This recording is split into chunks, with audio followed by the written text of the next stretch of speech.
Vamos abrir as nossas Bíblias do Evangelho de João, capítulo de número 6.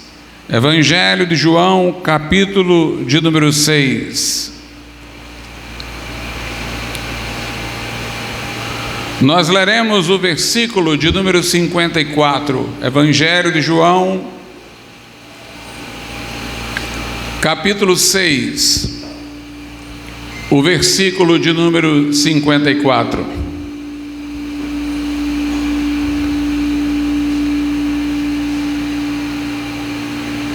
Quem come a minha carne e bebe o meu sangue tem a vida eterna, e eu o ressuscitarei no último dia. Podeis assentar. Aqui nós temos um sermão de Jesus, no capítulo de número 6 do Evangelho de João. Não foi um sermão planejado, foi um sermão que surgiu, inclusive a partir de diálogos, e intercalado ele próprio, este sermão, com perguntas e respostas de Jesus Cristo, perguntas dos ouvintes e respostas de Jesus. Este sermão, que surgiu em função do momento em que Jesus alimentou uma multidão, havendo multiplicado os pães, tomou o assunto imediatamente em questão, a alimentação que aquelas pessoas haviam recebido miraculosamente, o pão que havia sido multiplicado. Jesus tomou esse assunto e fez dele o objeto de uma mensagem muito mais ampla, que tratava acerca da salvação. A Bíblia, meus irmãos, nós cremos como evangélicos, ela é dotada de perspicuidade, ou seja, de clareza. E nas epístolas essa clareza fica mais evidente, onde nós temos os apóstolos escrevendo de forma expositiva, argumentativa, sobre aquilo que deve ser crido, sobre aquilo que deve ser pregado. Jesus, entretanto, usava de parábolas e de metáforas, e suas mensagens é que poderiam ter um certo grau de ambiguidade, e isso ele o fez porque havia sido profetizado que o Messias iria falar por meio de parábolas. Também há uma explicação para isso. Naquela época, nós estávamos antes da morte e ressurreição de Jesus, no final do velho pacto, mas o novo não havia sido ainda instaurado. No Velho Testamento, os homens, tanto quanto no Novo, foram salvos pela graça de Deus através da fé. Mas no Novo Testamento, o objeto da fé é o Evangelho, que traz as notícias de eventos já realizados, consumados. O homem do velho pacto foi salvo pela fé na promessa dos eventos que, consumados, se tornaram notícia pelo Evangelho. Abraão creu na promessa de Deus. Outros homens do Velho Testamento creram na promessa. Esta promessa era acerca do Messias. No Novo Testamento, já consumada a morte e ressurreição de Jesus Cristo, nós pregamos ao mundo que Jesus Cristo veio, encarnou-se, morreu, ressuscitou, está vivo, e convidamos as pessoas a que se arrependam e confiem em Jesus Cristo como único e suficiente Salvador. Nós pregamos diretamente a pessoa de Jesus para ser crida, mas no Velho Testamento não se pregava diretamente a pessoa de Jesus, porque Jesus não havia vindo ainda. A fé era dirigida a Deus Pai e era concernente à promessa do Pai de que enviaria Jesus. Era a fé em Deus de que Jesus Cristo seria enviado, por isso que era a fé numa promessa. E até a morte e ressurreição de Jesus Cristo foi assim. Os profetas atraíam as pessoas a Deus Pai, as promessas salvadoras do Pai, para que aquelas pessoas confiassem naquelas promessas e aguardassem o Messias, o Salvador. Então, quando Jesus veio, a Bíblia retrata aqueles que o seguiam como se fossem pessoas que, na verdade, criam no Pai, criam nas promessas do Pai, e o Pai os colocava para que seguissem também a Jesus. Em várias oportunidades, nesse sermão de João, capítulo de número 6, Jesus fala daqueles a quem o Pai me deu, todo o que o Pai me dá virá a mim, indicando que se as pessoas o quisessem compreender diretamente, não conseguiriam. Mas se elas crescem nas promessas do Pai, se elas já fossem crentes no Pai, elas então iriam reconhecer finalmente o sentido das palavras de Cristo, embora com alguma dificuldade de entender, o seguiriam e no final seriam esclarecidas. Mas aqueles que não serviam ao Pai, aqueles que não criam na promessa, quando eles ouviam Jesus pregar, eles não entendiam nada, eles ficavam confusos. E a pregação de Jesus Cristo, carregada de parábolas e metáforas, servia para afastar a estes que, tendo ouvido as promessas de Deus Pai no Velho Testamento, não lhe davam assentimento, não criam realmente nelas. Esses debandavam, e aqueles que eram crentes no Pai seguiam a Jesus, entendendo o que ele queria dizer de logo, ou entendendo processualmente, mas enquanto tinham dificuldades, não o abandonavam. E essa foi uma pregação de Jesus que pôs muitos para trás, que fez com que muitos o abandonassem, exatamente porque ele queria dispersar da multidão que o queria seguir aqueles que não criam na promessa do Messias, a promessa que Deus Pai fizera, a promessa do Velho Testamento. Havia muitos que o estavam seguindo por causa do pão que ele havia multiplicado, e estes então com essa pregação ficariam confusos e retrocederiam, e apenas discípulos que realmente o quisessem seguir continuariam com ele. É portanto uma pregação que foi feita, se entendida erradamente, para chocar, e se entendida acertadamente, para se maravilhar. Nessa noite nós vamos entender esta pregação de Jesus e vamos também aprender lições de hermenêutica bíblica. Vamos aproveitar este momento, converter esta mensagem que é evangelística numa aula de hermenêutica bíblica, até para que você possa saber lidar com as Escrituras em outros pontos.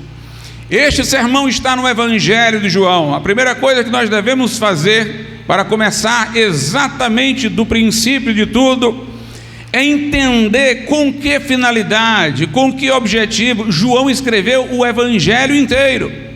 Então vamos entender isso olhando o que a Bíblia diz lá em João, Evangelho de João, capítulo de número 20, onde João diz o objetivo da sua escrita, de tudo que ele relatou. João 20, versículos 30 e 31. Ele diz assim: Jesus, pois, operou também em presença de seus discípulos muitos outros sinais que não estão escritos neste livro. Estes, porém, foram escritos para que creais que Jesus é o Cristo, o Filho de Deus, e para que, crendo, tenhais vida em seu nome. Algumas pessoas dizem assim: bem, nós não podemos nos limitar à Bíblia, devemos buscar informações adicionais, coisas que foram ditas oralmente e que certos líderes da igreja teriam guardado na memória e que não obtiveram registro, porque aqui João diz que Jesus fez muito mais além do que está escrito aqui. Sim, irmãos, João diz isso, Mas João diz que estas coisas que foram escritas são suficientes para a fé. Ele diz no verso 31: estes porém foram escritos para que creais que Jesus é o Cristo, o Filho de Deus, e para que crendo tenhais vida em seu nome. João está dizendo que as Escrituras são suficientes para a nossa fé. Ela não registrou todos os milagres que Jesus fez. A Bíblia diz: não caberiam em livros do mundo inteiro, tantos foram os milagres que ele operou. Mas estes aqui foram seletivamente escolhidos para serem suficientes para nos levar à fé querida por Deus. Interessante que João não diz que Jesus ensinou coisas que não estão escritas. Ele disse que ele fez sinais que não estão registrados. Não é que tenha qualquer ensino de Jesus além das Escrituras do qual nós fomos privados. É que há milagres, sinais que ele fez que não foram necessariamente registrados. Entendamos, quando Jesus inicia o seu ministério, Lucas capítulo de número 4, ele entra numa sinagoga e ele toma o livro do profeta Isaías e o lê no que está escrito no capítulo 61 das nossas Bíblias. O Espírito do Senhor está sobre mim, me ungiu para evangelizar os pobres, trazer libertação aos cativos, dar vista aos cegos, e ele vai dizer tudo aquilo que Isaías profetizou que o Messias faria. Depois de ler, Jesus coloca o rolo do livro no local e ele não prega nada. Ele diz: hoje se cumpriu aos vossos ouvidos esta escritura. O que Jesus queria fazer era o seguinte: eu estou lhes dando um mapa para vocês acompanharem a minha vida e verem se os sinais profetizados para o Messias operar, eu não os operarei. Vocês têm aqui um mapa para identificar se eu sou aquele de quem falaram os profetas. Então João, os demais evangelistas em seus evangelhos selecionam alguns dos milagres de cada item que era mencionado que o Messias faria. Eles fazem uma seleção de relatos, na verdade, para que o mapa se confirme, para que se tenha o suficiente para saber que em Jesus Cristo as profecias foram cumpridas. Por isso que João diz: o que tem aqui é o bastante. Se ele viria para curar cegos, aqui tem vários cegos curados nos relatos. Se ele veio para trazer ressurreição a mortos, tem relato de ressurreição nos evangelhos sinóticos. Se dá destaque a isso, mas João também fala da ressurreição de Lázaro. E João então diz: o que está aqui é suficiente, é bastante. Ele não está mandando que procuremos saber o que não foi relatado. Ele está dizendo que o que foi relatado é suficiente para que creiamos que Jesus Cristo é o Filho de Deus e para que crendo tenhais vida em seu nome. Ele está convalidando que as Escrituras são a única regra de fé e prática, são suficientes para nos dizer o que deve ser crido para a nossa salvação. É interessante, meus amados irmãos, que nós encontramos isso também em outra epístola de João. Aqui é o Evangelho, mas numa epístola, outra não, numa epístola. Na epístola de João, no capítulo de número 5, João diz o seguinte, no versículo de número 13: estas coisas vos escrevi, os que credes no nome do Filho de Deus, para que saibais que tendes a vida eterna e para que creais no nome do Filho de Deus. A Escritura existe para dar fundamento à nossa fé. A fé vem pelo ouvir, o ouvir a palavra de Deus, e a palavra de Deus é a Escritura. Segunda coisa, este texto mostra, irmãos, que nós não precisamos de nada fora da Bíblia para entender a Bíblia. Se a Bíblia tem o suficiente, então a Bíblia deve ser interpretada pela Bíblia.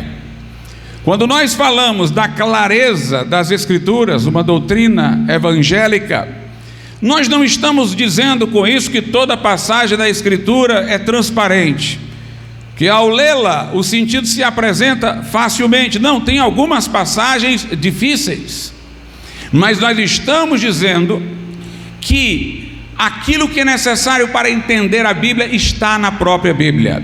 Se um texto isolado pode parecer obscuro, ambíguo, confuso, quando nós lemos as outras partes e combinamos as informações, então há uma clarificação do sentido. Portanto, sustentar a clareza da Bíblia é sustentar que nós não precisamos ter conhecimentos extra-bíblicos, informações fora da Bíblia, para que possamos decifrar o seu sentido, examinando texto por texto, comparando parte com parte. Nós vamos esclarecer aquilo que é obscuro, de maneira que por si mesma a Bíblia se auto-esclarece. E neste sentido nós sustentamos a clareza das Escrituras. Eu vou citar alguns versículos sobre isso, mas vamos aqui por partes, analiticamente entender João 20, porque é o propósito do livro escrito por João. Ele então diz que Jesus fez muitas outras coisas além das relatadas, mas estas são suficientes, estas foram escritas para que creais que Jesus é o Cristo, o Filho de Deus, e para que crendo tenhais vida em seu nome. Uma outra coisa importante é que João sempre fala da salvação como vida. É diferente dos outros evangelhos sinóticos, Mateus, Marcos e Lucas. Os evangelhos sinóticos representam salvação muito mais como perdão de pecados. Lá se relata do paralítico que desceu de uma casa pelo telhado, seus amigos fizeram sua cama descer, e ele ficou frente a frente com Jesus, e Jesus, vendo a fé daquele homem, disse: perdoado te são os teus pecados. Nós lemos nos sinóticos de uma mulher que caiu aos pés de Jesus em prantos, lavando seus pés com lágrimas, enxugando-os com os cabelos, e um fariseu se indagou do porquê de ela ter aquela devoção tão intensa, e Jesus explica porque é porque ele havia dito a ela: perdoado te são os teus pecados. A mulher que ia sendo apedrejada, Jesus muda-lhe o destino quando diz: mulher, eu também não te condeno. Ao malfeitor que padecia ao lado de Jesus e que por fim se arrependeu, Jesus disse: hoje mesmo estarás comigo no paraíso. A ênfase dos evangelhos sinóticos é o perdão de pecados. Ser salvo é ter os pecados perdoados. Portanto, não está mais na rota que conduz ao inferno, mas naquela que conduz ao céu. É não ser mais culpado no tribunal de Deus. Mas João enfatiza a salvação como vida. Nós veremos inúmeras passagens sobre isso. Para ele, salvação é vida, vida de Deus em nós, vida eterna, que já é possuída agora, não algo para o além, agora.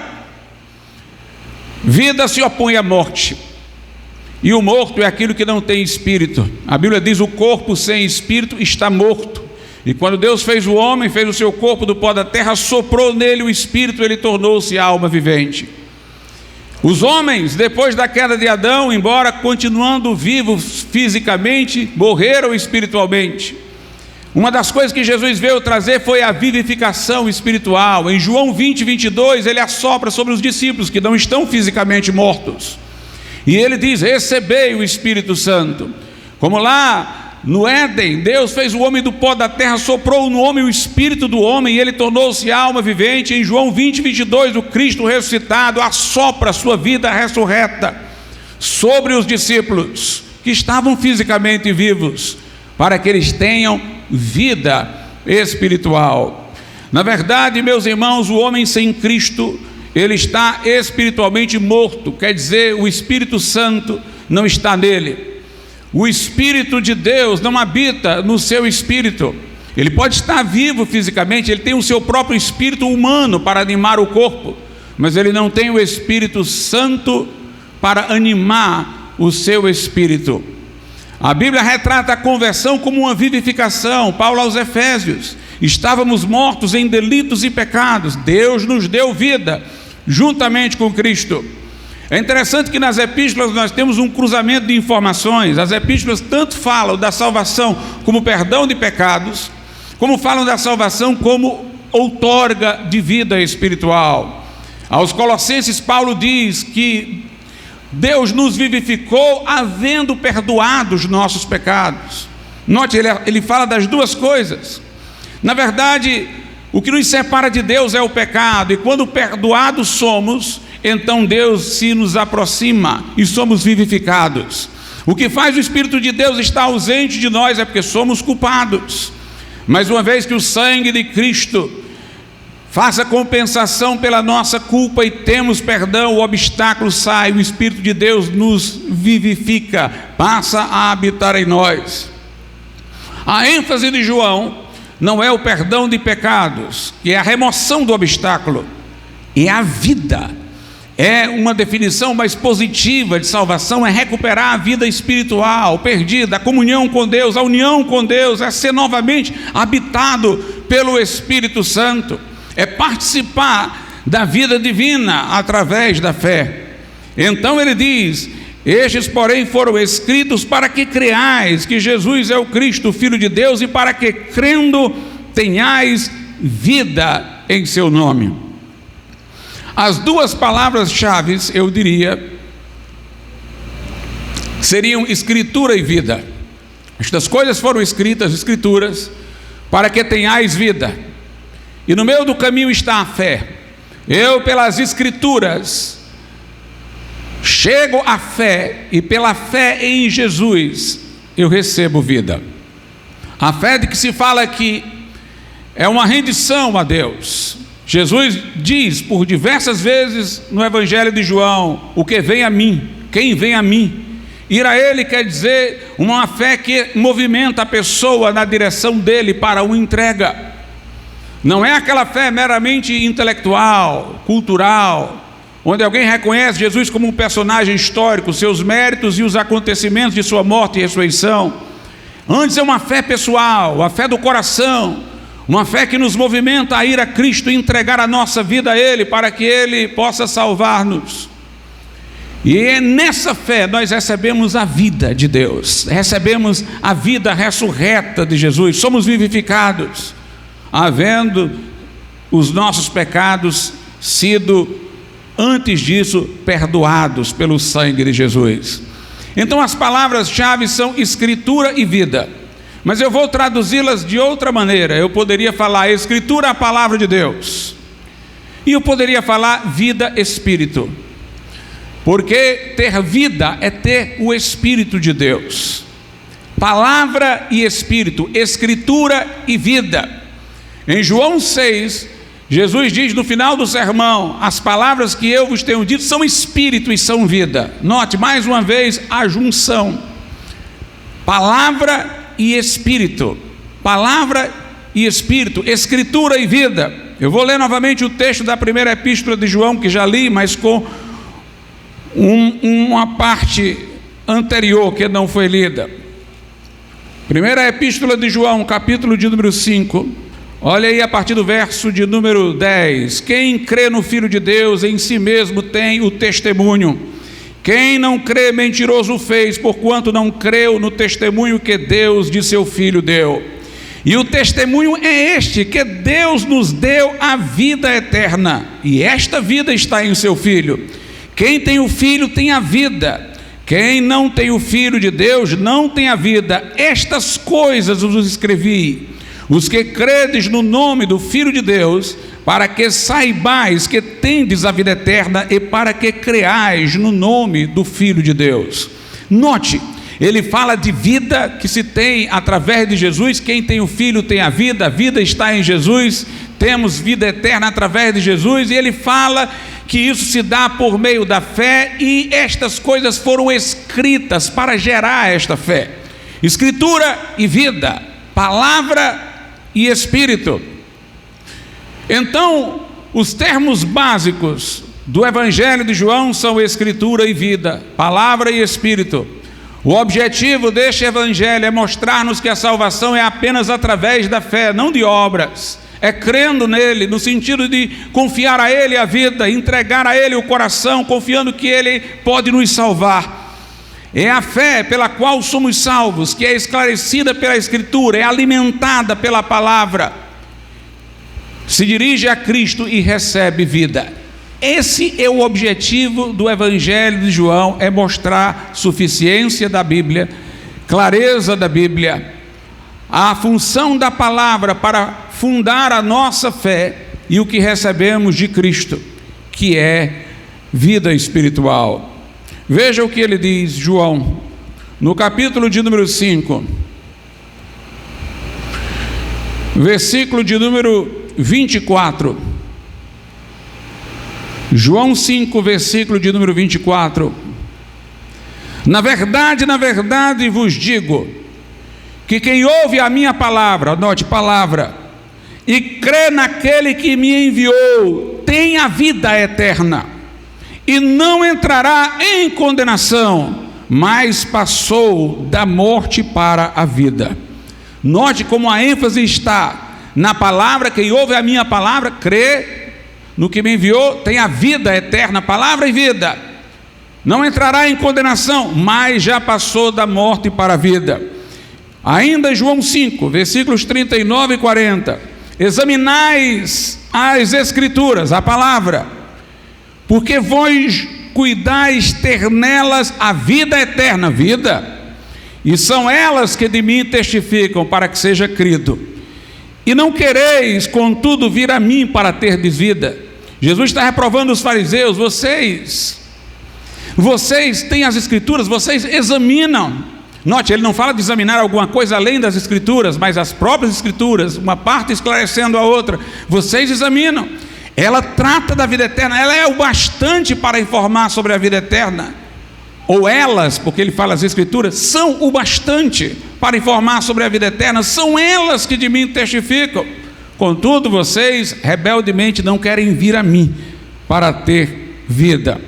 Jesus inclusive diz aí no versículo de número 46 e 47 de João 5, porque se vós cresceis em Moisés, quer dizer, no que ele escreveu, creríeis em mim, porque de mim escreveu ele. Mas se não credes nos seus escritos, como crereis nas minhas palavras? Inclusive, com essas informações que eu tenho dito até aqui, nós poderíamos ter compreendido até mais profundamente a minha última mensagem de domingo.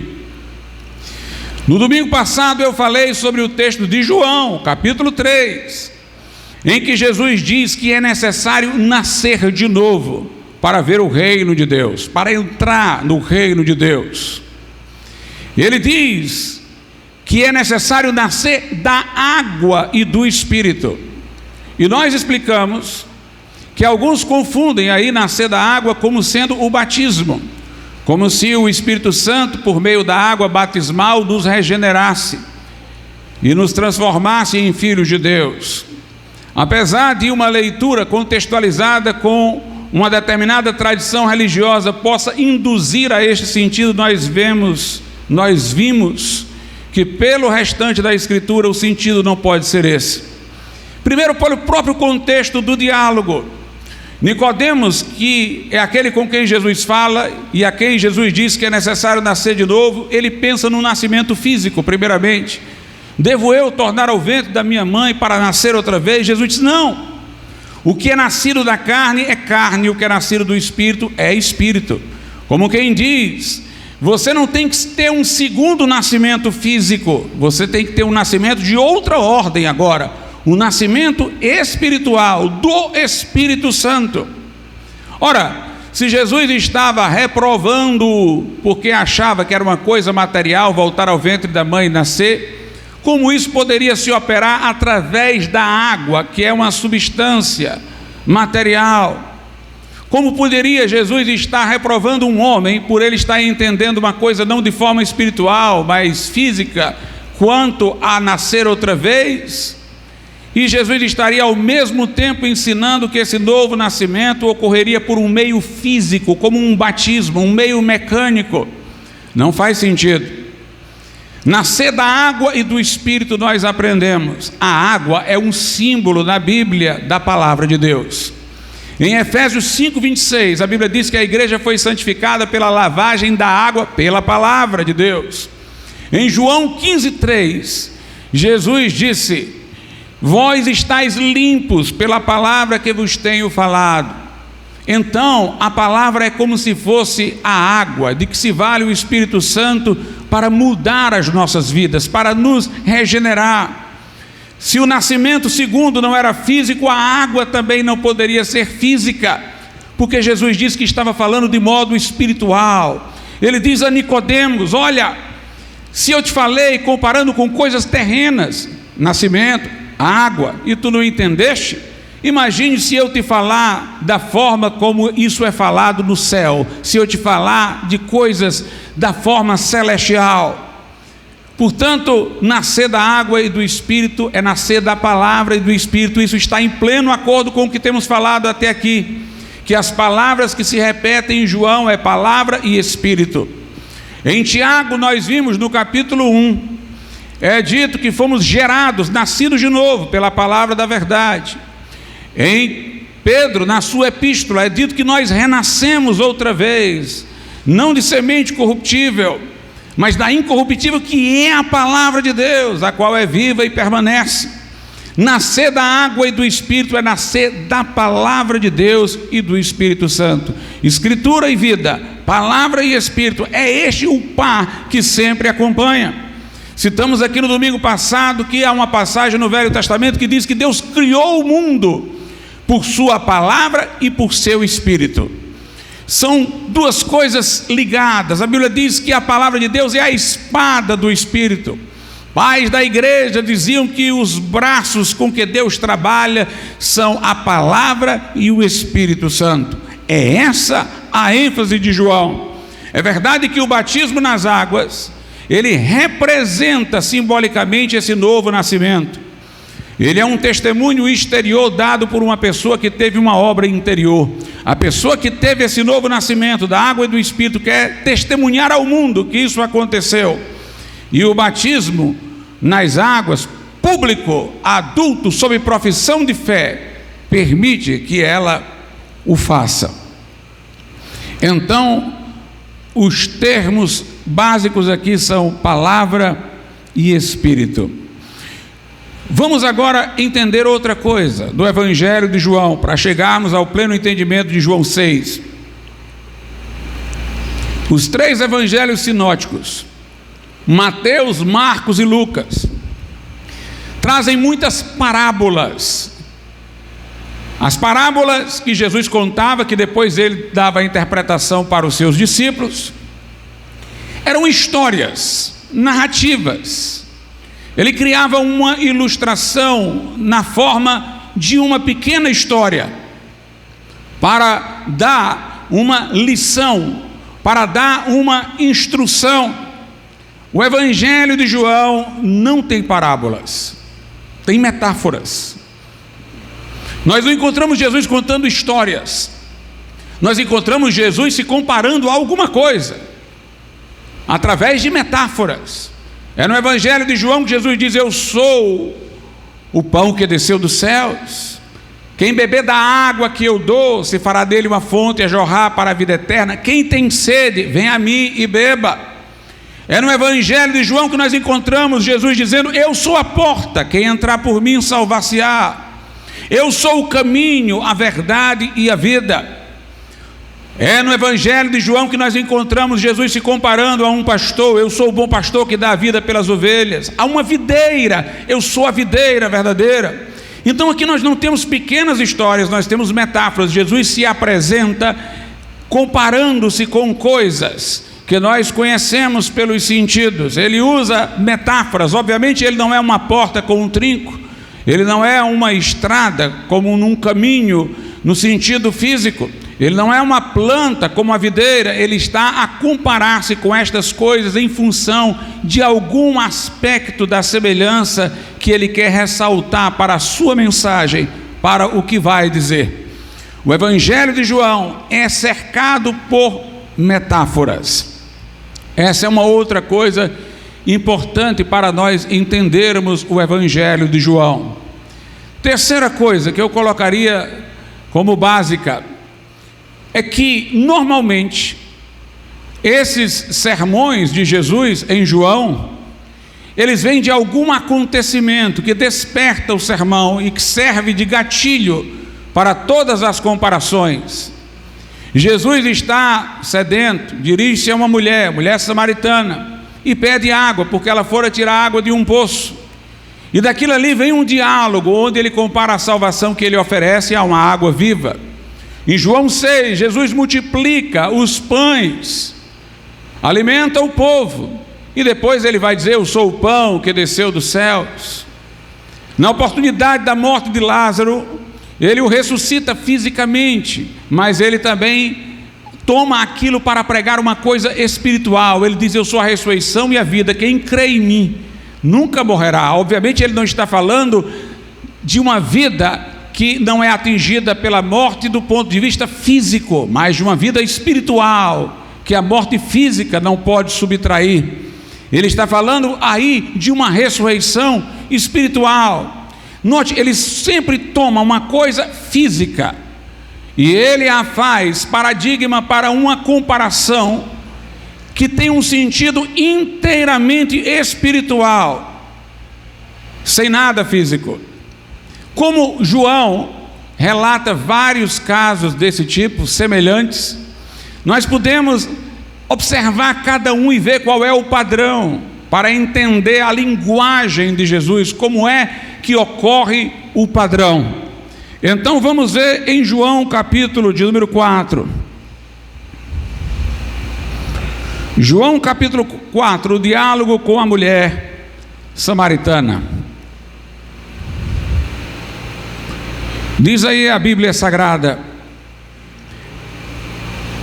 a partir do versículo 9, eu vou ler a partir do 9, depois que Jesus já pede a água, e a mulher se surpreende. João 4, a partir do 9, disse-lhe, pois, a mulher samaritana: como sendo tu judeu, me pedes de beber a mim, que sou mulher samaritana? Porque os judeus não se comunicam com os samaritanos. Jesus respondeu e disse-lhe: se tu conheceras o dom de Deus, e quem é o que te diz, dá-me de beber, tu lhe pedirias, e ele te daria água viva. Disse-lhe a mulher: Senhor, tu não tens com que atirar, e o poço é fundo, onde, pois, tens a água viva?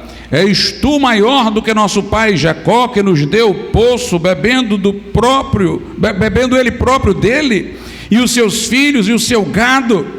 Jesus respondeu e disse-lhe: qualquer que beber desta água tornará a ter sede, mas aquele que beber da água que eu lhe der nunca terá sede, porque a água que eu lhe der se fará nele uma fonte de água que salte para a vida eterna.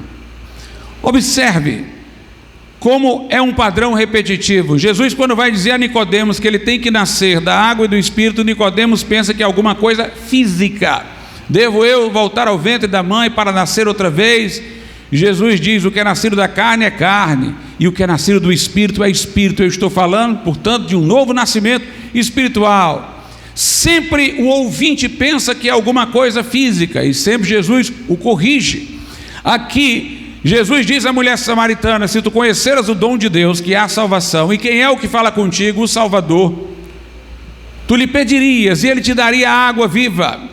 E a mulher diz: Senhor, tu não tem nem como tirar água desse poço, como é que tu vai dar alguma água para nós? Na outra parte aqui ela vai dizer, quando Jesus fala, ela vai dizer: então dá essa água para nós, dá-nos sempre dessa água. Ela pensa que é uma água física, mas Jesus aí está corrigindo: a água deste poço, que é física, tu bebes dela e torna a ter sede, mas a água que eu te der, se tu beberes, nunca, jamais terás sede. mas ela se fará dentro de ti uma fonte a jorrar para a vida eterna. Observe aqui algumas coisas importantes. Primeiramente, Jesus está mostrando, irmãos, que a água deste mundo, a física, ela não dessedenta. Embora ele esteja, do nosso ponto de vista, quando fala dessa água viva que ele dá, usando uma figura de linguagem chamada metáfora, na verdade Jesus está como que invertendo a metáfora. É como se ele estivesse dizendo: olha, a água que vocês bebem aqui não é água de verdade. Uma água que vocês tomam hoje e amanhã tem sede de novo, essa não é água de verdade. Como quem diz, essa daí é que é a metáfora, essa daí é que é só a simbólica. A água verdadeira é que eu tenho para dar, porque ela sacia definitivamente. É uma coisa curiosa, ele está usando uma metáfora do ponto de vista da nossa linguagem, mas ao mesmo tempo Jesus é como se estivesse invertendo a metáfora. Ele está dizendo: a água que vocês bebem do poço é que é metafórica, ela é que é simbólica, ela é que não é água mesmo, porque vocês tornam a ter sede. A água de verdade é que eu tenho para dar, porque quem beber dela nunca jamais terá sede. Grave isso, mostra que a salvação é eterna. Jesus está querendo mostrar, irmãos, que não há necessidade da gente ficar indo a Ele. Jesus não é como uma droga que passa o efeito e você tem que vir a Ele de novo. Não, o que vem a Ele nunca vai deixá-lo.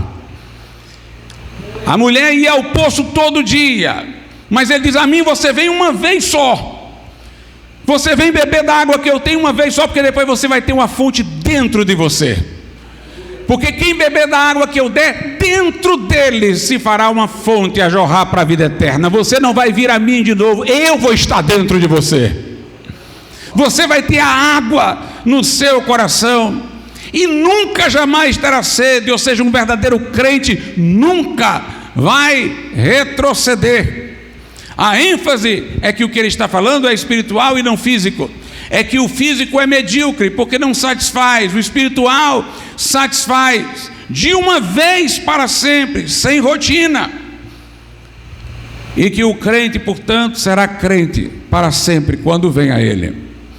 Vamos ver agora, lá em João, capítulo de número 11, é quando Jesus vai ressuscitar Lázaro, e ele toma a ressurreição de Lázaro como uma ilustração para a sua mensagem. João, capítulo de número 11, versículos 25 e 26. Disse-lhe Jesus: eu sou a ressurreição e a vida. Quem crê em mim, ainda que esteja morto, viverá. Aqui ele está falando de morte espiritual, porque um morto não pode crer nele. Ele está falando de uma pessoa viva, mas que está espiritualmente morta.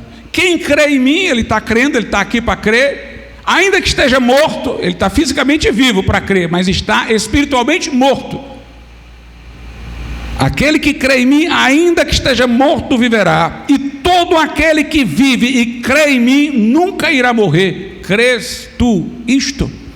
Obviamente ele não está falando de morte física. De outra maneira ele não diria nunca vai morrer. Nós haveremos de morrer, mas nós nunca veremos mais a morte espiritual depois de crermos em Jesus. Ele toma uma ressurreição física de um Lázaro que tornou a vida, mas voltou a morrer. Lázaro morreu a segunda vez. Aquela não foi a ressurreição incorruptível, para falar que aquela ressurreição de Lázaro seria na verdade só a ilustração, porque a verdadeira ressurreição seria acima de tudo de forma espiritual, embora vá haver ressurreição física, porque aquele que crê em Jesus Cristo nunca verá a morte no sentido espiritual, ou seja, ele tem algo perpétuo, eterno, definitivo. Quem crê em Jesus, ainda que esteja espiritualmente morto, renasce, vive, recebe vida. Então aqui nós temos uma série de recursos para entendermos João capítulo 6. Vamos lá agora para João capítulo de número 6. Nesse sermão, Jesus repreendeu muitos dos que o seguiam, porque estavam vindo apenas pelo pão que miraculosamente ele multiplicara, e não por ele. João capítulo 6, versículo de número 26. Jesus respondeu-lhes e disse: na verdade vos digo que me buscais, não pelos sinais que vistes, mas porque comestes do pão e vos saciastes. Se Jesus disse isso, irmãos, notadamente Jesus não ia falar de um alimento físico nesse sermão. Se ele está reprovando quem o procura, não por razões espirituais, mas para comer alguma coisa física, já dá para perceber que o sermão dele não vai se tratar de comer alguma coisa física, mas de um comer espiritual. Neste sermão, ele vai dizer que ele é o pão que desceu dos céus. Versículo 51: eu sou o pão vivo que desceu do céu. Se alguém comer este pão, viverá para sempre, e o pão que eu der é a minha carne, que eu darei pela vida do mundo. Note, ele diz: eu sou o verdadeiro pão, não o pão que vocês querem, que sacia para amanhã gerar novamente a fome. Eu sou o pão que desceu dos céus. E ele fala de uma experiência única e perpétua, e quem comer deste pão viverá para sempre. Tem algo definitivo. E o pão é a minha carne que eu dou pelo mundo. Ou seja, o pão é o sacrifício que ele faria na cruz. Ele está dizendo que o seu sacrifício na cruz é o alimento que pode nos salvar. E é dentro desse contexto que nós temos o versículo 54, que foi o início dessa mensagem. Quem come a minha carne e bebe o meu sangue tem a vida eterna, e eu o ressuscitarei no último dia. Vamos lá. Alguns acreditam equivocadamente que Jesus está falando da ceia que ele instituiu muito depois daqui, aquela onde ele partiu o pão, deu aos discípulos, disse: isto é o meu corpo que é partido por vós. Ele deu o cálice e disse: isto é o meu sangue que é derramado por vocês. Alguns acreditam que Jesus está falando aqui que na hora desta ceia o pão se transubstancia, muda a sua substância e vira literalmente o corpo de Cristo. O vinho transmuta-se em seu sangue, e ali a pessoa come a carne e o sangue físico de Jesus, para que possa ter salvação. Notadamente, irmãos, não faria sentido isso daí com nenhum dos sermões outros de Jesus, onde quando ele falou da água que iria dar, era espiritual, não era água física. Onde ele falou do novo nascimento que ia dar, e não seria um novo nascimento físico, mas espiritual. Aonde ele falou de ressurreição e vida, e não estava falando da ressurreição física, mas da ressurreição espiritual. Ele próprio está reprovando quem quer algum tipo de comida física. Portanto, nós não podemos imaginar que seja isso, embora tenha uma relação. Veja só, nós não podemos dizer que quando Jesus partiu o pão, deu aos discípulos e disse: isto é o meu corpo, aquele pão virou o corpo de Cristo, porque o corpo de Cristo estava lá, ele estava servindo o pão. Aquele pão partido não poderia ser o seu corpo partido na cruz, porque ele ainda não tinha morrido na cruz. Ele, quando deu o cálice, disse aos discípulos: isto é o meu sangue, bebei dele todos. Prossegue o relato e ele fala novamente do que está no cálice, e ele chama de suco de uva. Tendo já dito: isso é o meu sangue, os discípulos já tendo bebido, ele então diz: nunca mais beberei do fruto da vide, da uva, até que convosco o beba no reino de meu Pai.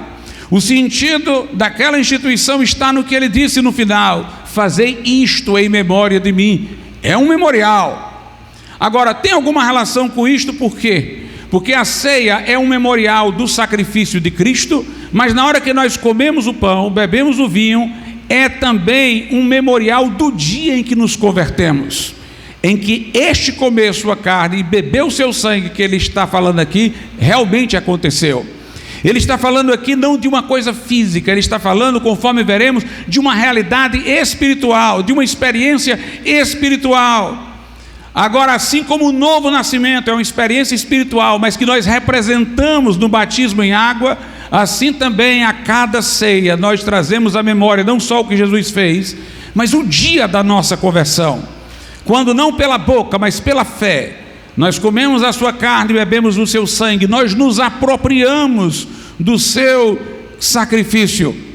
Aqui Jesus não tinha instituído ceia ainda, ninguém poderia ter compreendido que era alguma coisa desse tipo.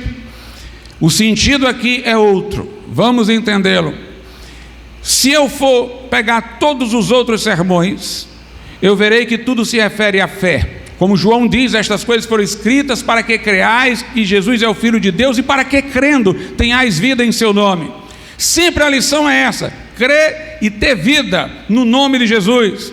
Lá para a mulher samaritana, pedir a água viva a Cristo, sabendo qual é o dom de Deus e quem Ele é crer nele. A água é física? Não, é a vida espiritual. Quando Ele diz, eu sou a ressurreição e a vida, quem crê em mim, ainda que esteja morto, viverá. Ele está falando de crer nele para ter vida espiritual. De modo físico naquele momento? Não, de modo espiritual. Quando ele fala a Nicodemos para nascer de novo, não é um novo nascimento físico, é espiritual, é para ter vida. Nascer é entrar na vida. Logo, nós temos que ler João 6 à luz de João 20, procurando aqui o que é a finalidade: ser esclarecido pelas Escrituras sobre Jesus para crer nele e ter nele a vida eterna. Relemos. Vamos novamente reler o versículo de número 54. Quem come a minha carne e bebe o meu sangue tem a vida eterna, e eu o ressuscitarei no último dia. Quais são as duas coisas que vão acontecer se nós comermos a sua carne e bebermos o seu sangue? É que teremos a vida eterna e a ressurreição física no último dia. Agora veja o versículo 40, está dentro do mesmo sermão. Porquanto a vontade daquele que me enviou é esta, que todo aquele que vê o Filho e crê nele tenha a vida eterna, e eu o ressuscitarei no último dia. A comparação dos dois versículos deixa tudo claro. Ele diz no verso 55, verso 54, que quem come a sua carne e bebe o seu sangue tem a vida eterna e será ressuscitado no último dia. No versículo 40, antes de ele dizer isso, ele disse que aquele que vê o Filho e crê nele tem a vida eterna e será ressuscitado no último dia. Então, comer a sua carne, beber o seu sangue, é crer nele. Veja mais, João capítulo 6, dentro do mesmo sermão, veja o que Jesus diz aí no versículo de número 33. Porque o pão que desceu dos céus é aquele que desce do céu e dá vida ao mundo. É interessante, se lá na instituição da ceia Jesus tomou o pão e disse que era o seu corpo, se eu entender aquilo ali como sendo o fato de o corpo dele o pão ter virado o corpo dele, então aqui ele está dizendo o inverso, ele está dizendo eu sou o pão, então agora ele virou um pão. Se eu interpretar lá literalmente, quando ele diz do pão, isto é o meu corpo, como tendo aquele pão virado o seu corpo, aqui ele está dizendo o inverso, ele está dizendo eu sou o pão. Então ele teria virado um pão? Obviamente que não, é uma linguagem metafórica. Então leiamos novamente, verso 33, porque o pão de Deus é aquele que desce do céu e dá vida ao mundo. Disseram-lhe, pois, Senhor, dá-nos sempre desse pão. É o que acontece em todas as outras vezes, o povo confunde com o pão físico, e com um pão que você tem que comer várias vezes, em várias ocasiões, porque você torna a sentir fome. E Jesus está falando aqui de um pão espiritual, comido pela fé, que dá uma experiência definitiva. Não é alguma coisa que ele vai ficar dando sempre, ele vai dar uma vez, isso mudará definitivamente a vida de uma pessoa. Relendo, verso 34, Disseram-lhe, pois: Senhor, dá-nos sempre desse pão. Olha o que ele diz, verso 35. E Jesus lhes disse: eu sou o pão da vida, aquele que vem a mim não terá fome, e quem crê em mim nunca terá sede. Mais uma vez ele está dizendo: o pão terreno não é o verdadeiro pão, esse é que é simbólico. O verdadeiro pão é o espiritual, é aquele que se come não com a boca, mas com a fé. Porque este pão é que leva a essa pergunta para se dar sempre. Mas o pão que eu tenho para dar é definitivo, e você se apropria pela fé. Aquele que vem a mim nunca terá fome, aquele que crê em mim nunca, jamais terá sede. É interessante que nós lemos ainda o seguinte, no versículo de número 51. Eu vou ler a partir do 50, vou ler a partir do 48, ainda é melhor. Vamos lá. Jesus diz: eu sou o pão da vida. Vossos pais comeram o maná no deserto e morreram. Quer dizer, o maná que eles comeram no deserto era um alimento físico, não lhes garantiu vida plena e definitiva. Comeram e tornaram a morrer. Este é o pão que desce do céu, para que o que dele comer não morra. Veja só, irmãos, como isso jamais poderia se referir à ceia do Senhor. Dentro da visão romanista, a pessoa deve estar sempre participando da missa. Lá se imagina que esteja comendo a carne e o sangue de Jesus, literalmente. Mas participar uma vez não daria à pessoa solução para o seu problema. Ela teria que participar dentro de uma rotina, estar sempre comendo. Mas o que Jesus aqui quer mostrar é exatamente que o que ele está oferecendo não é algo que vai ter a repetitividade do alimento comum. O alimento comum nós estamos sempre comendo, por isso que diz aqui: dá-nos sempre desse pão. Vossos pais comeram maná e morreram. Aquele alimento não sacia definitivo. Eu tenho um que sacia definitivo. Se porventura alguém entendesse isso daqui como sendo a ceia, e que por meio da participação na Eucaristia eu tivesse vida, seria uma vida sempre se esgotando, porque eu teria que participar rotinamente. Essa é a doutrina de quem acredita nisso, que a pessoa tem que ficar participando para que ela possa ter a vida eterna. Não é uma coisa única, é uma coisa em continuidade. Nós cremos na celebração contínua da ceia, mas como um memorial. Não é lá onde eu vou ser salvo, é lá onde eu vou me lembrar do que Jesus fez por mim, me lembrar do dia que eu me converti, render a Deus ações de graças nesse memorial. Mas eu fui salvo por uma experiência que foi definitiva.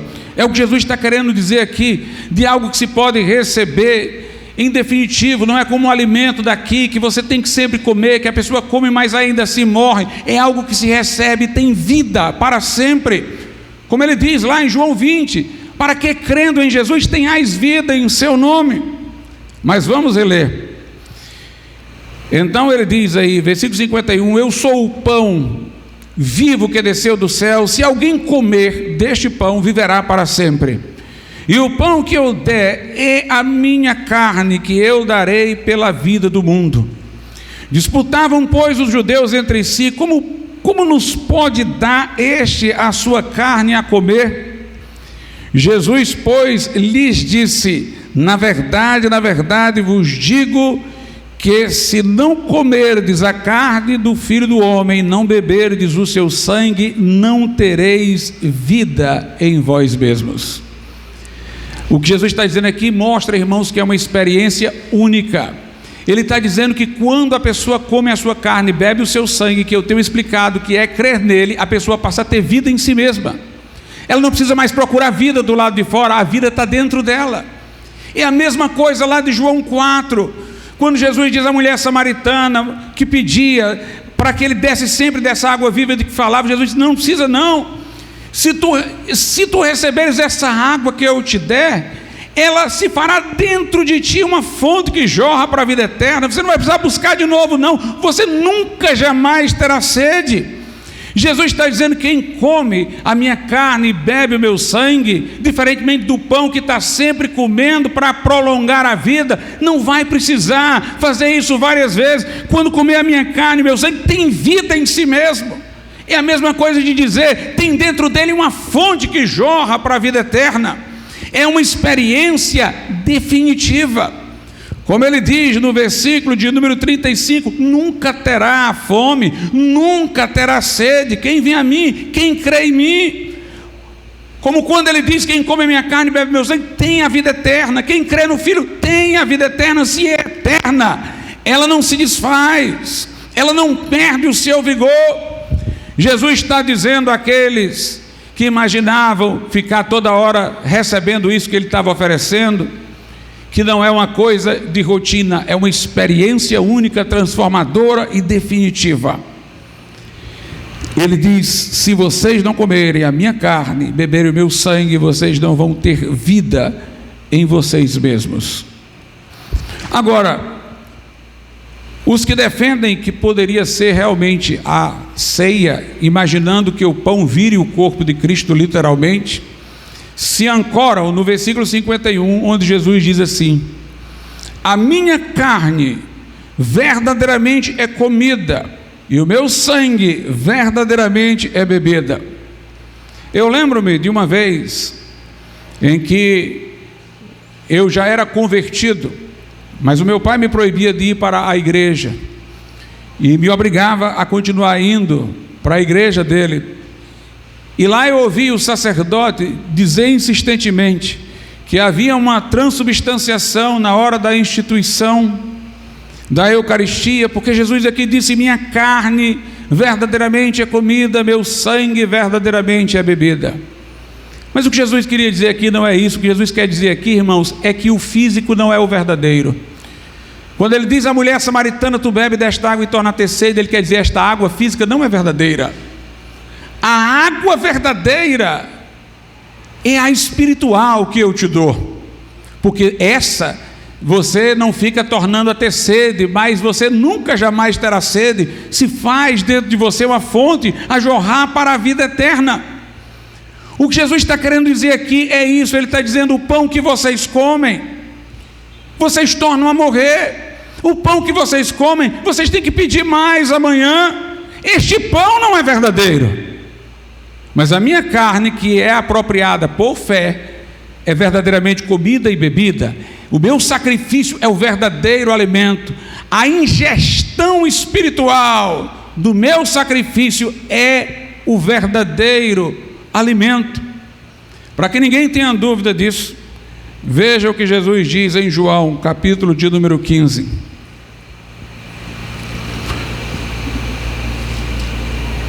João 15, versículo 1. Jesus diz: eu sou a videira verdadeira e meu pai é o lavrador. Jesus diz que a videira verdadeira. Será que alguém vai dizer que Jesus é uma planta, é uma árvore? Mas ele diz: eu sou a videira verdadeira, eu sou verdadeiramente uma videira. Veja o que Jesus queria dizer, é semelhante ao que está lá. Ele diz que os ramos de uma videira não dão nada de si mesmo, a não ser que estejam ligados a ela, e que os discípulos não conseguiriam viver uma vida espiritual se não tivessem ligados a ele. Aí ele diz que ele é a videira verdadeira, porque ele está dizendo a videira física, ela não é videira verdadeira, ela morre, ela desaparece, mas aquele que está unido a mim permanece para sempre. Eu é que sou o verdadeiro. A videira física é que é a ilustração. Dá a entender até que quando Deus criou a videira física, Ele criou inspirado na futura vinculação de comunhão que Ele teria com os crentes, de maneira que ela é que era a figura do que Deus realmente queria fazer. Eu sou a videira verdadeira. Ele quer dizer que a outra é só a ilustração. Quando ele diz minha carne é verdadeiramente comida, num contexto em que pessoas estavam pedindo pão, num contexto em que ele estava dizendo que pessoas tinham comido o maná no deserto e morreram, ele estava querendo dizer que estas coisas não eram verdadeiramente alimento. O alimento verdadeiro é o espiritual, é comer sua carne e beber o seu sangue, que vimos por vários versículos desse mesmo sermão de João 6, que é crer nele. E o interessante, irmãos, é que outra ênfase de João é a perseverança dos santos. Quem vem a Cristo vem uma vez e é saciado em definitivo. Não tem a repetitividade. Quem beber da água que eu desse, fará nele uma fonte a jorrar para a vida eterna. Quem crê em mim nunca verá a morte. Em João 10, Jesus diz: dou-lhes a vida eterna, as minhas ovelhas, elas nunca hão de perecer, ninguém as arrebatará da minha mão. João é o que mais enfatiza que um verdadeiro crente nunca se perde, nunca se aparta do Senhor. E aqui ele diz, ele relata que Jesus disse: quem comer minha carne, beber o meu sangue, tem vida nele, não precisa vir mais buscar a vida não, está dentro dele agora. Quem de mim se alimenta, viverá para sempre. É a ideia de permanência e continuidade. Veja o que João diz, ainda no sermão do capítulo 6. João 6, a partir do versículo de número 37. Todo o que o Pai me dá virá a mim, e o que vem a mim, de maneira nenhuma eu lançarei fora. Porque eu desci do céu, não para fazer a minha vontade, mas a vontade daquele que me enviou. E a vontade do Pai que me enviou é esta: que nenhum de todos aqueles que me deu eu perca, mas que o ressuscite no último dia. Porquanto a vontade daquele que me enviou é esta: que todo aquele que vê o Filho e crê nele tenha a vida eterna, e eu o ressuscitarei no último dia. Uma coisa definitiva, permanente. Eu vim para que o que o Pai me dá não seja lançado fora, nunca se perca. Eu vim para que ele tenha vida eterna e ressurreição. No final, se crê em mim, a mesma coisa que ele diz quando fala: quem comer a minha carne e beber o meu sangue tem a vida eterna, e eu ressuscitarei no último dia. Quando Jesus pregou essa mensagem, alguns quiseram se apartar. Não queriam ter a boa vontade de comparar as partes do sermão, de interpretar a Bíblia pela Bíblia, de ver o obscuro pelo claro. Ficaram apenas apegados a uma palavra que eles entenderam isolada de Jesus, e imaginaram que Jesus estava pregando a antropofagia, que é o que alguns ainda hoje acreditam. Mas Deus proibia no Velho Testamento já a antropofagia. Jesus não estava falando disso. E veja o que aconteceu, versículo 60. Muitos, pois, dos seus discípulos, ouvindo isto, disseram: duro é este discurso, quem o pode ouvir? Sabendo, pois, Jesus em si mesmo que os seus discípulos murmuravam disto, disse-lhes: isto escandaliza-vos. Que seria, pois, se vissem subir o Filho do Homem para onde primeiro estava? O Espírito, observe, o Espírito é o que vivifica, a carne para nada aproveita. As palavras que eu vos digo são Espírito e vida. Jesus está dizendo: eu não estou falando de nada carnal, eu não estou falando de comer fisicamente, eu não estou falando de antropofagia. A carne para nada aproveita. As minhas palavras são em sentido espiritual, as minhas palavras são espírito e vida. E Jesus ainda foi duro com os discípulos. Veja o versículo 66.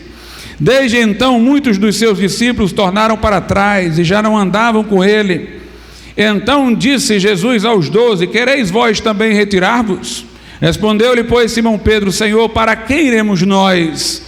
Tu tens as palavras da vida eterna. Ele entendeu, as palavras de Jesus eram sobre vida eterna. E olha o versículo 69: e nós temos crido e conhecido que tu és o Cristo, Filho do Deus vivente. Vida e fé. Senhor, para onde iremos nós? Tu tens as palavras, palavra da vida eterna, vida.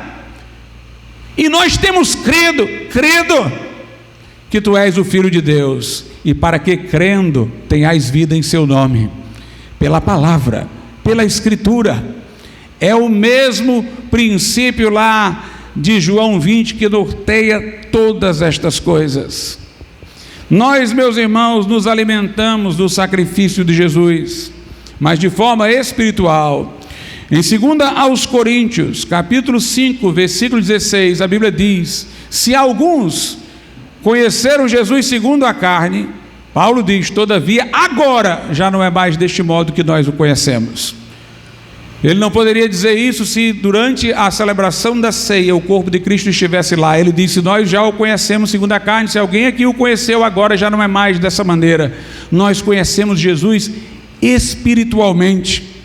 A ceia, na verdade, é uma pregação. Quando eu ali celebro partindo o pão, tomando o cálice, eu estou dizendo ao mundo o que Jesus fez.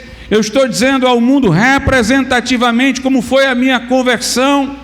A ceia é uma pregação ilustrada. Por isso que em 1 Coríntios 11, 26 diz: todas as vezes que comerdes deste pão, note pão, não corpo, e beberdes deste cálice, anunciais, é uma pregação, a morte do Senhor até que Ele venha.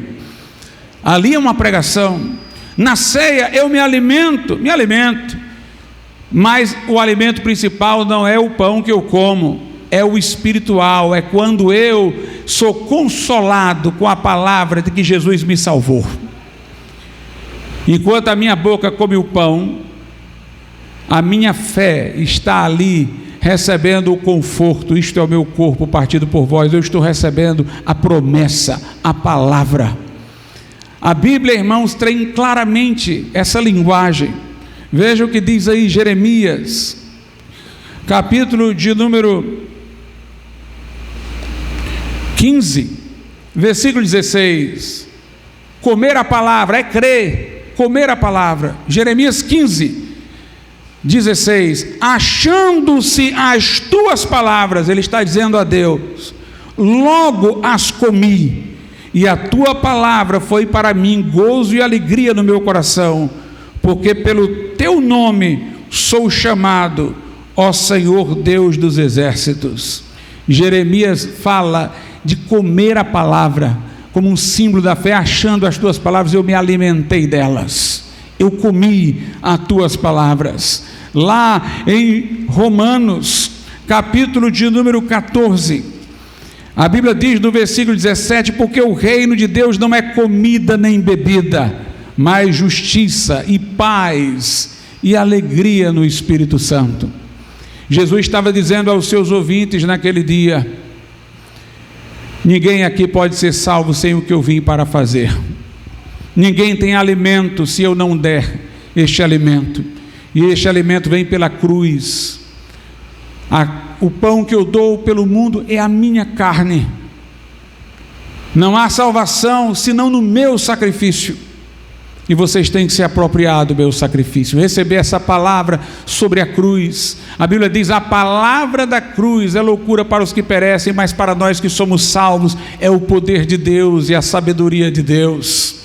Paulo diz: nada quis saber entre vós senão Cristo e esse crucificado. É preciso comer essa palavra, receber essa verdade de que Jesus morreu por nós, confiar nele como nosso único Salvador. E aí nós teremos vida em nós mesmos. Beber a água, comer o pão, estar ligado à videira, nascer da água do Espírito, tudo a mesma coisa.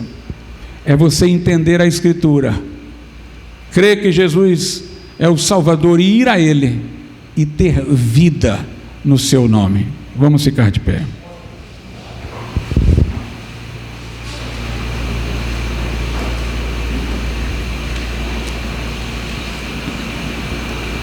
Soberano Deus e nosso Pai, nós te louvamos pela tua palavra, que nos prega, meu Deus, não um Salvador distante, um personagem histórico, mas um Salvador que entra em nosso coração.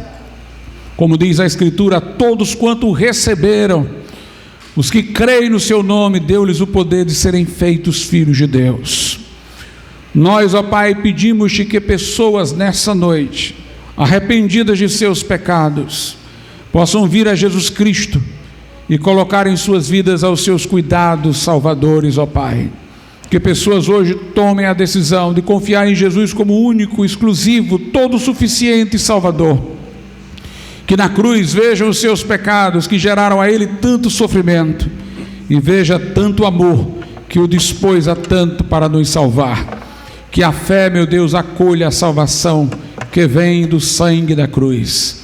E que pessoas nessa noite a alcancem para a glória de Deus. Em nome de Jesus. Amém. Nessa noite eu gostaria de perguntar: se há alguém aqui que não é crente, não tem certeza da sua salvação, você diz: pastor, pregador, se eu morresse agora, eu não sei para onde iria. Olhando para trás da minha história, eu não posso rastrear um momento em que eu senti que os meus pecados foram perdoados e vida nova entrou no meu coração, vida de Deus, para me colocar a segui-lo perpetuamente. Mas nessa noite, eu quero que isso me aconteça. Eu quero que Jesus entre no meu coração, mude a minha vida. Eu quero salvação para a minha alma. Se você quer tomar esta decisão de entregar sua vida a Cristo, nós queremos orar por você. Onde você estiver, levante a sua mão como eu estou fazendo aqui no meu lugar, e nós vamos orar pela tua vida. Se houver alguém nessa noite que quer tomar esta decisão, entregar o coração a Cristo, levante sua mão. Talvez alguém que conheça a palavra, o Evangelho. Você diz: pastor, eu estive numa igreja, mas estou afastado, desviado, longe. Quero me reconciliar com o Senhor. Levante sua mão também, e nós vamos orar. Nós vamos orar pela tua vida. Se houver alguém, não perca essa oportunidade. Amém. Vamos orar. Encerrando o culto nessa noite, eu aproveito para avisar, irmãos, o simpósio da Comune, que vai acontecer na Faculdade do Maciço de Baturité, nos dias 31 de maio, um dia depois do feriado de Corpus Christi, e 1º de junho. Nós temos um site de inscrição com muitos indicativos de hotéis na localidade, e o primeiro lote de inscrição para esse evento vai terminar agora no final do mês, Até o final do mês é R$70 apenas a inscrição. Teremos a presença do professor Rui Martinho, da Faculdade de Educação da UFC, professora Débora Leite, Faculdade de Educação da UFC, eu, o desembargador Sebastião Coelho também estará palestrando.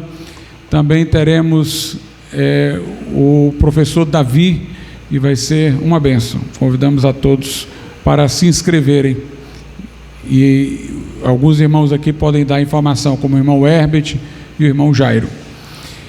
Vamos... Tá.